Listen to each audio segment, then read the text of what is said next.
Et ces bornes miracles, elles sont fabriquées ici. Ici, c'est à Aix-en-Provence, à la technopole de l'Arbois, au sein de la société Kista, une société qui a été fondée en 2014 par deux entrepreneurs de la région, originaires plus précisément de Mayenne, située entre Avignon et Arles. Et inutile de préciser que, en ce qui les concerne, le moustique, ils connaissent bien.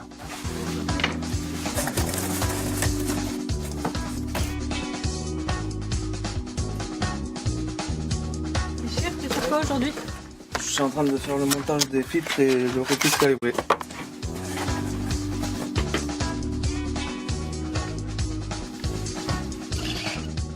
Bonjour Pierre Bellagambi. Bonjour Thierry. Alors l'idée, le projet initial des bornes Kista, c'est évidemment de combattre les moustiques tout en préservant l'environnement. Comment est-ce que vous y êtes parvenu ? On a mis au point un procédé qui va simuler la respiration de l'être humain.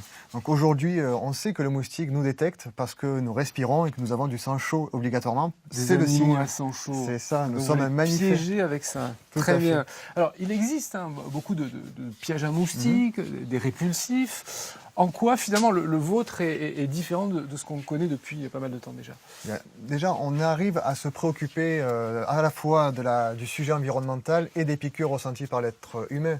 On va au final capter le moustique avant qu'il prodigue sa piqûre, mais aussi sans aucun impact sur l'environnement, parce que nos machines ne vont pas plus être impactantes dans son écosystème qu'un être humain au final en activité. L'efficacité ? On fait chuter les taux de piqûre de 88% sur un rayon de 30 à 60 mètres autour des appareils, ce qui permet en fait de faire chuter les taux de piqûre, des piqûres de 15 à 1 toutes les 10 minutes en moyenne. C'est absolument considérable. C'est assez intéressant, oui. Alors, vous équipez à la fois les collectivités, les écoles, les maisons de retraite, les collectivités locales, mais également les particuliers. Effectivement, 43% de notre clientèle, ce sont des particuliers. L'investissement dans la piscine, le jardin, ou ne serait-ce que de pouvoir profiter de son extérieur sans les piqûres de moustiques, va pouvoir susciter l'intérêt de nos machines. Moi, en particulier, je veux une borne Kista chez moi. Ça va me coûter combien, par exemple ? Ça va vous coûter à peu près 1 000 euros, l'acquisition de l'appareil et le premier mois de consommables.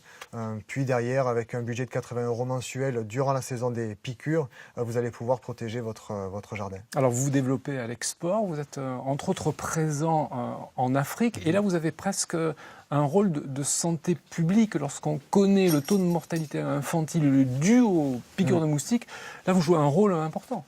Oui, on va venir se positionner, nous, en amont de la lutte antivectorielle. On va capter le moustique avant qu'il prodigue sa piqûre et qu'il transmette soit sa bactérie, soit son virus sur les enfants et les hommes. On travaille actuellement sur l'île de la Réunion où on protège des groupes scolaires complets et nous sommes aussi au Congo et en Côte d'Ivoire. Merci Pierre. Je vous en prie. Allez, on va voir votre associé, cofondateur des bornes Kista. Bonjour Simon Lilamant. Bonjour. Des bornes anti-moustiques qui sont également des bornes connectées. On peut tout piloter depuis son smartphone. Bien sûr, on peut piloter l'intégralité du fonctionnement de la borne depuis son smartphone.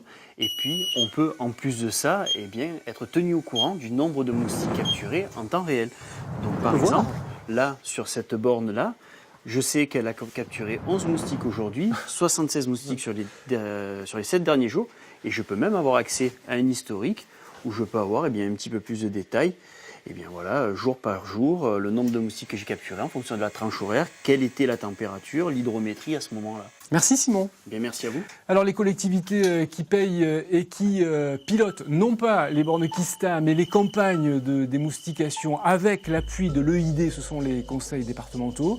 Le conseil départemental du département des Bouches-du-Rhône est donc un acteur qui est particulièrement important.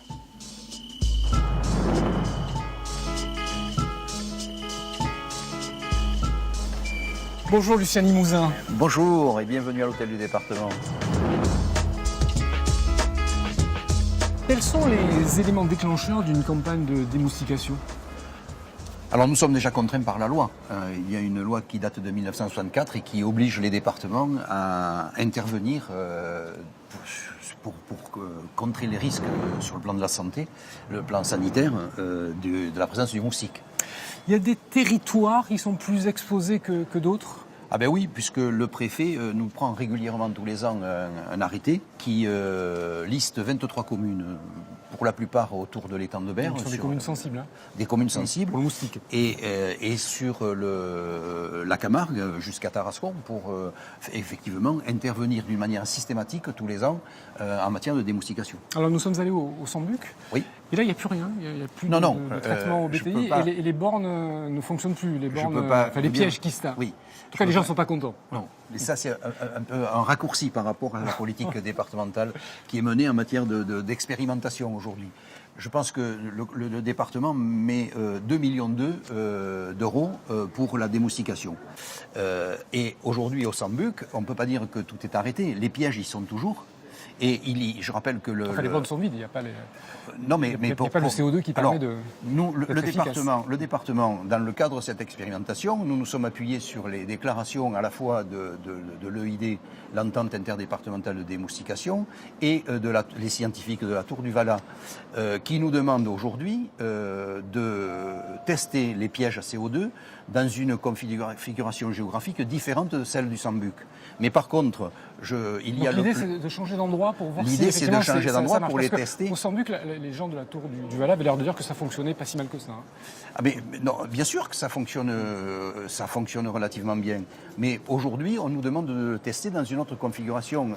Et puis, je dois vous dire que les communes ont, de la part du Code des collectivités territoriales, compétence aussi. Et donc, puisque les pièges sont là, les communes pourraient aussi intervenir pour pouvoir les faire fonctionner. Merci Lucien Miouzin, merci plaisir. beaucoup.